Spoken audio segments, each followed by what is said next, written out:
sebagai Sebentar, terima kasih apa? di atas. Udah makan belum? Ini dari mana ini tiba-tiba ke sini ini? Ya saya ingin ada apa itu karena banyak polemik yang masih apa Ini ya. Madura Prabowo apa? Saya Prabowo loh. Itu kan itu 0201 itu cuma dapat 13 sama 11 Bang, itu di Madura itu. Itu. Iya. Ya itu bikin kita makin sabar dan dewasa dalam melihat Charlotte Marut ini. Harusnya presiden itu punya penasihat yang mumpuni. Selama ini penasihat presiden itu diambil orang tua-tua yang sudah tidak bisa apa-apa. Giroh perjuangannya juga sudah melempem, semangat hidupnya aja sudah berpikir untuk mati, untuk sanggup. Nah, sehingga tidak membuahkan hasil-hasil nasihat yang progresif.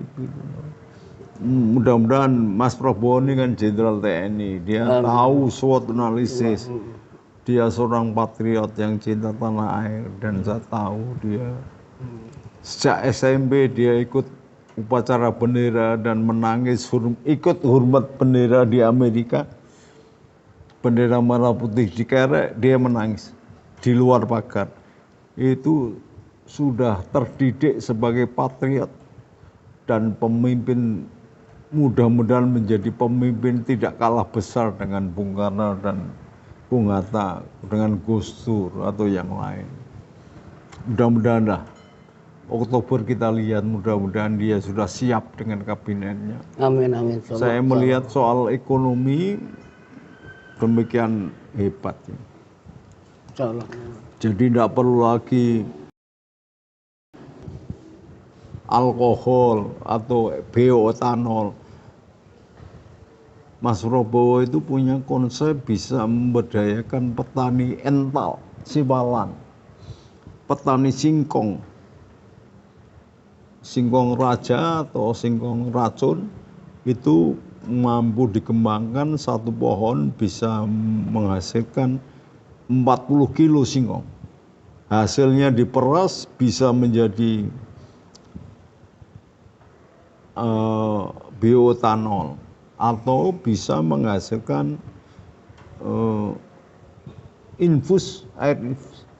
Jadi nggak perlu lagi impor bioetanol. Dengan demikian bisa ngirit setahun atau sebulan itu sekian juta dolar. Karena kita impor bioetanol itu 2 juta sebulan. Padahal kita bisa bikin. Kenapa tetap impor? Karena ada komisinya. Pejabat-pejabat masih bermental korupsi. Jadi nggak mau membuat rakyat berpenghasilan tinggi. Beras naik aja geger, semua pejabat turun. Beras naik yang untungkan petaninya. Bangsa Indonesia yang selama puluhan tahun, ratusan tahun memberi makan kita, yang bersusah payah bertani, mencocok tanam, mancul, naik aja pada bingung. Giliran bensin naik, sakar PDW nggak ada 2.000, ya kan? Nah, ini kepedulian sekarang. Mudah-mudahan Mas Prabowo itu memilih kabinetnya yang baik, penasihat-penasihatnya yang progresif, berani beda dengan Mas Prabowo. Jangan karena dia jenderal, penasihatnya melempem, ya buat apa, nggak usah ada Dewan Pers, tidak ada Dewan Presiden. Termasuk begini, harusnya penasihat presiden membaca persoalan bangsa ini satu persatu. Penasihatnya kan banyak. Penasihat bidang ini, penasihat bidang ini, penasihat bidang ini. Lah kalau penasihatnya melompong aja, cuman makan gaji buta, kerja enggak, Tugasnya apa nggak pernah tahu. Pernyataan politik nggak ada. Lah buat apa? Itu subhat itu. Gajinya namanya subhat. Haram nggak, halal nggak genah. Karena nggak berkarya. Persoalan ini selama ini muncul anti Cina. Kenapa diam aja? Apa sih? Siapa sih yang mengatakan anti Cina? Itu bangsanya Arab, imigran juga, bukan bangsa pribumi. Bukan bangsa pribumi. Ibunya Mas Prabowo itu Cina, Manado itu. Kok tegak-tegaknya mengatakan anti Cina, bagaimana? Raden Patah, Raja Islam Demak Jawa pertama, pendiri kerajaan tahun 1400, Cina, anaknya Tan Alok, Dara Jingga. Dara Jingga berkawin dengan Brawijaya kelima, punya anak namanya Raden Patah atau Pangeran Jinbun, nama Cinanya Tan Engbat. Bibinya Dara Petak, namanya Tan Aling. Dengan Brawijaya 5, kemudian diteruskan Aryodhillah, Raja Palembang, melahirkan Syekh Abdul Qadir Minsin, Adipati Terung, Cina. Ini yang mendirikan kerajaan Islam di Cina. Sekurang-kurangnya bersempetan dengan genetika Cina Mongol, yaitu Maulana Syekh Jamaluddin Al-Kubro itu Cina, namanya Tan Kin Ham. Anaknya Syekh Samarkandi dari Samarkand, Tan Kin Hu. Cucunya namanya Tan Boliang, Raden Rahmat, Sunan Ampel. Ini Cina. Lah kita ini yang mendirikan kerajaan Islam itu Cina, bukan Yaman. Yaman itu bangsa pengemis, bangsa miskin, sampai sekarang masih perang, miskin. Naik pesawat aja baunya kayak kandang kerbau. Saya sudah datang ke sana. Sudah datang ke Hadramaut, saya saksikan sendiri. Orang yang bikin Ka'bah palsu nggak main-main, kalau bikin gedung putih palsu nggak apa-apa. Ini bikin Ka'bah palsu, itu orang Yaman. Bagaimana? Gitu loh. Mari ada sanksi lah, mengatakan anti Cina, anti Arab. Saya sendiri kalau sudah ada aturannya Arab, anti Arab itu, saya kena sanksi nggak apa-apa. Saya mau kena sanksi, tapi mereka jangan mendahului dong. Mereka itu pendatang juga, bahkan pendatang haram dalam tanda petik. Karena masuk ke Indonesia proses imigrasinya dipermudah. Tidak seperti proses imigrasi bangsa-bangsa lain. Makanya ini Menteri Luar Negeri dan Menteri Agama serta Menteri Dalam Negeri harus melihat ini. Setiap bangsa yang masuk ke Indonesia harus melewati proses imigrasi yang wajar dan normal sesuai perundang-undangan yang diterapkan. Jangan emban cindi, emban cilatan, anak emas, anak loyang, nggak bisa. Arab sekalian itu malah justru sumbernya biang teroris, orang-orang Yaman itu yang lari kemana-mana. Kesini hanya bikin FPI, bikin Wahabi, bikin Salafi, ngomong bergabung dengan ISIS dan sebagainya. Tidak lanjut dong. Ini TNI sendiri harus adil dong. Kalau melakukan PKI, tingkat Koramil aja datanya PKI atau ex-PKI, maka ex-HTI yang sudah dibubarkan pemerintah Indonesia secara sah, setiap Koramil dituntut harus ada data mereka. Karena mereka bisa membentuk organisasi baru yang tidak terdeteksi. Dengan alasan hak asasi manusia, bikin organisasi baru. Organisasi lama nggak jelas. Jadi sekarang ini Indonesia sudah beredar Arab malam itu, sama dengan PKI malam itu. Indonesia apa enggak jelas. Enggak jelas. Dia hanya malah merasa di Pulau Jawa ini putri tarim, bahwa diperuntukkan untuk tarim. Apa-apaan.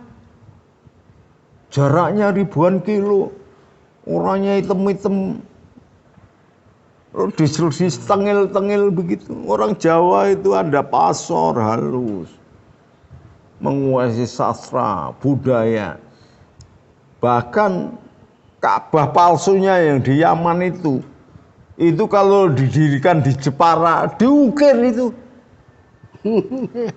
Karena budaya kita lebih tinggi dari budaya Yaman yang bangsa miskin, kelaparan itu. Makanya dia menyebar ke dunia manapun untuk mencari hidup.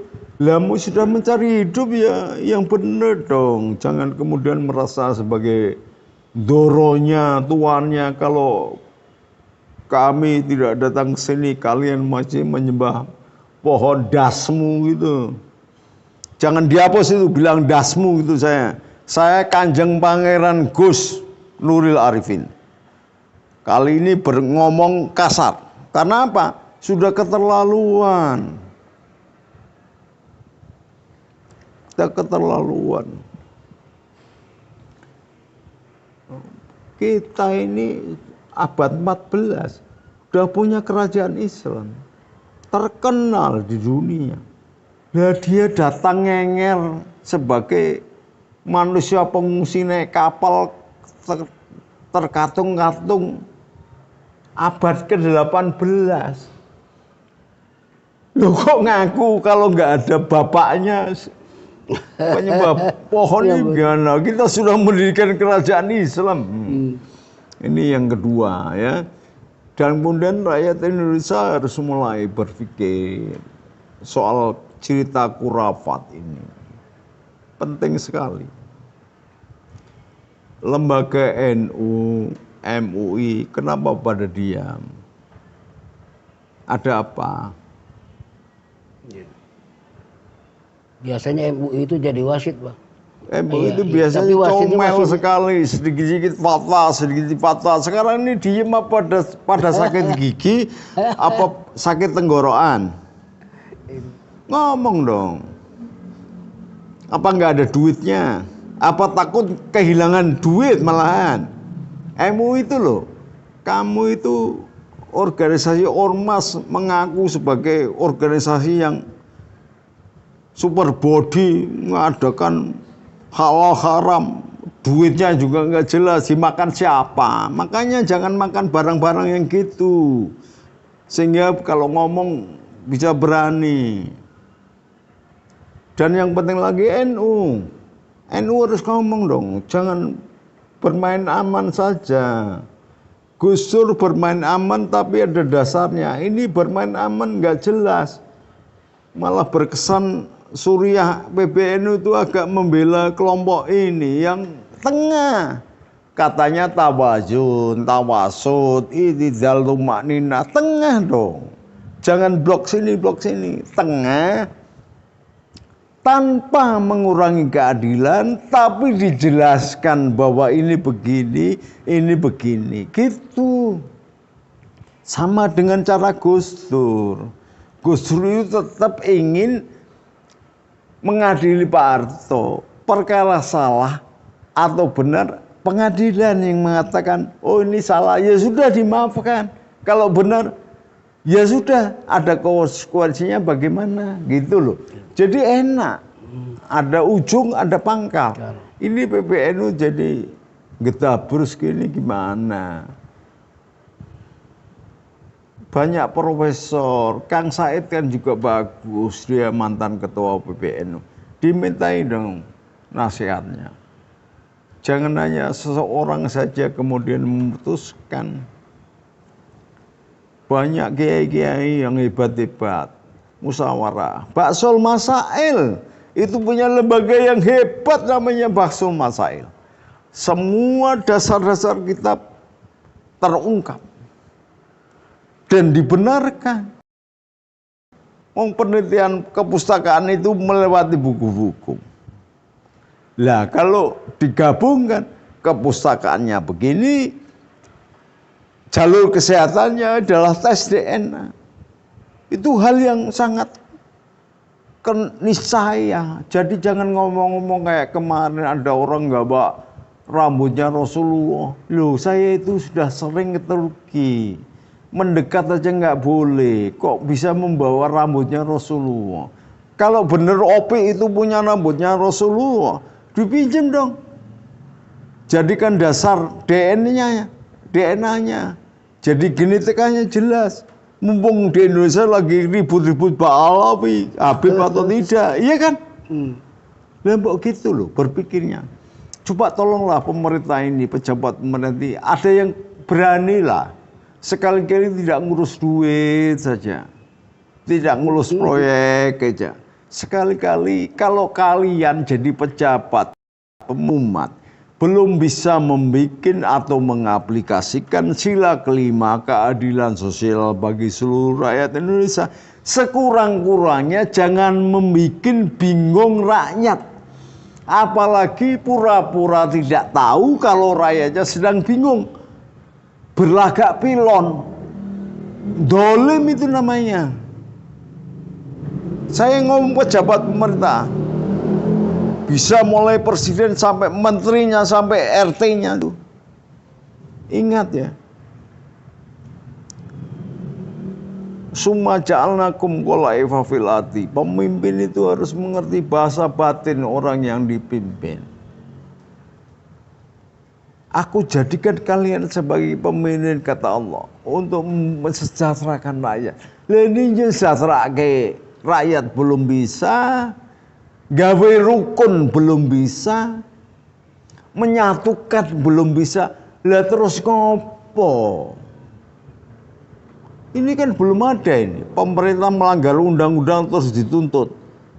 Kalau belum bisa, acuannya pemerintah ini Undang-Undang Dasar 45. Kalau tidak bisa terlaksana, harusnya ada pengadilan yang menuntut pejabat pemerintah untuk mengadili karena nggak bisa melaksanakan undang-undang. Ini loh, kita ini orang ngerti hukum jajane, tapi pura-pura ahli hukum sehingga kacau semua kayak gini, nggak ada yang ngambil keputusan, takut nggak populer.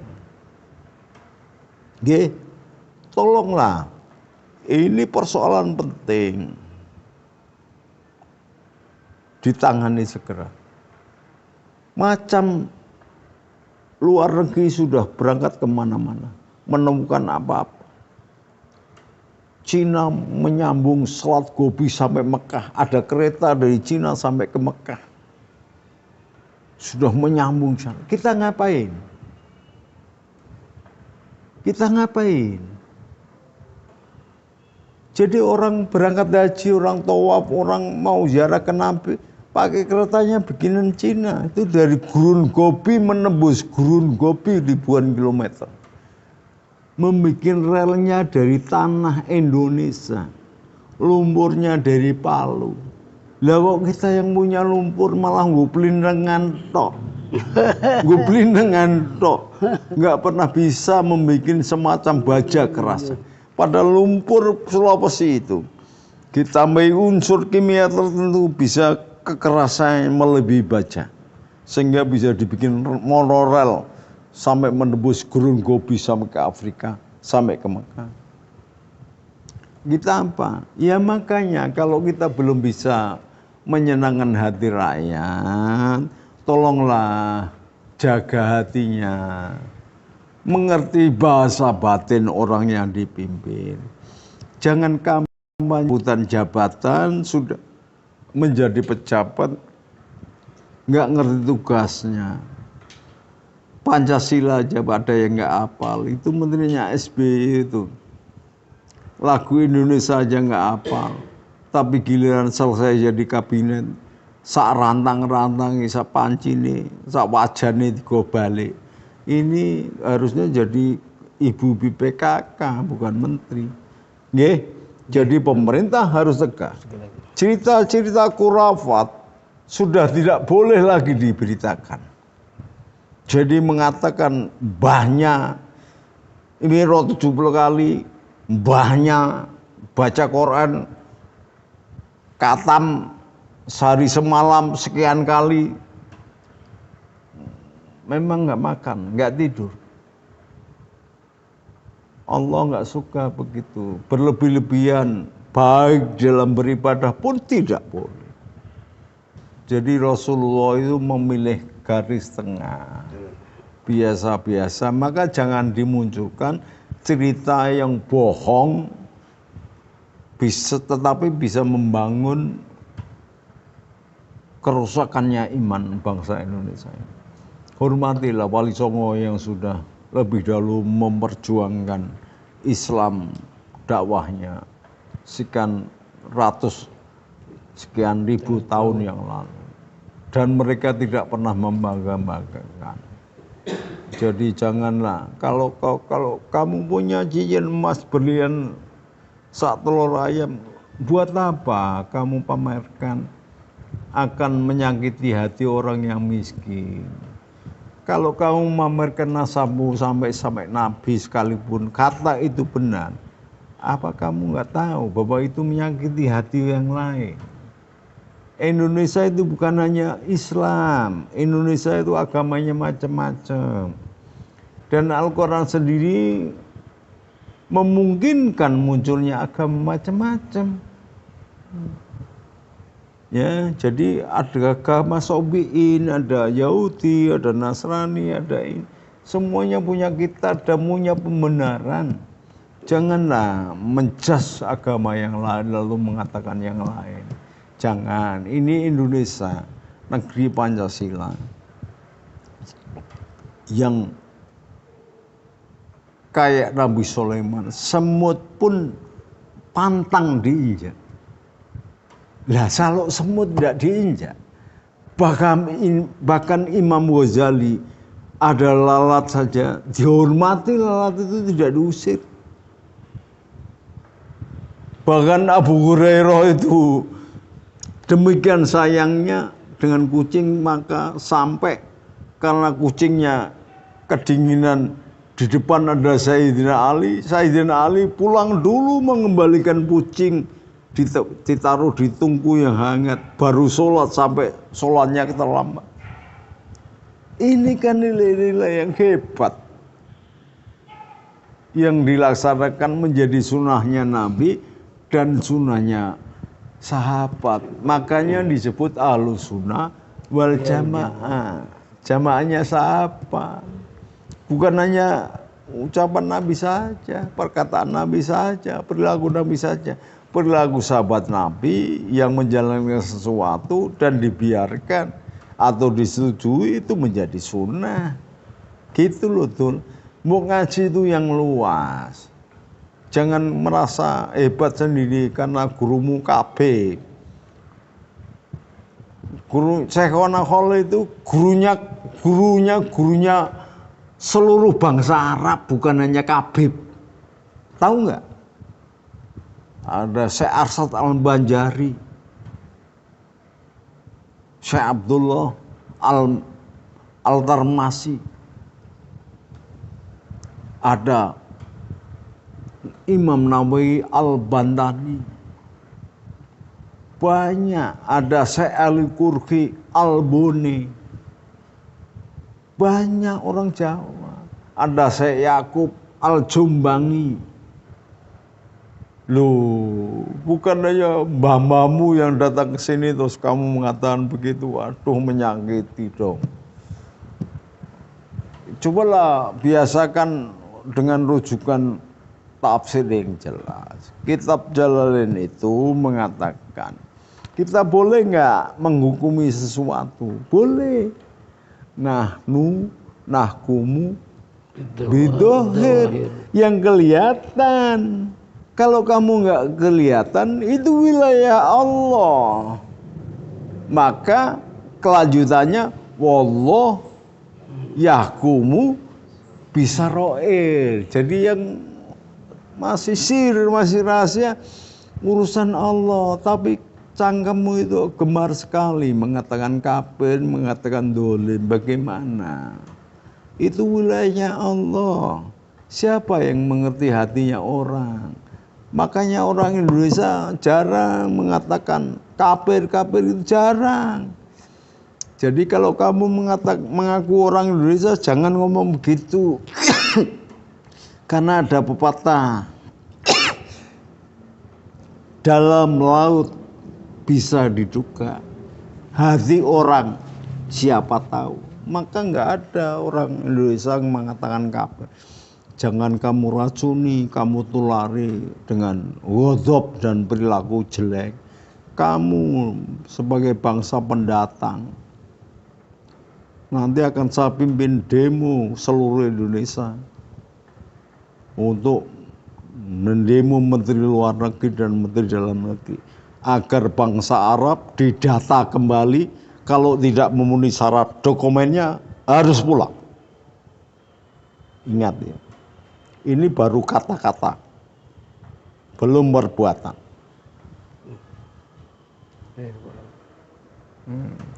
Bukan hanya kamu yang berani berantem.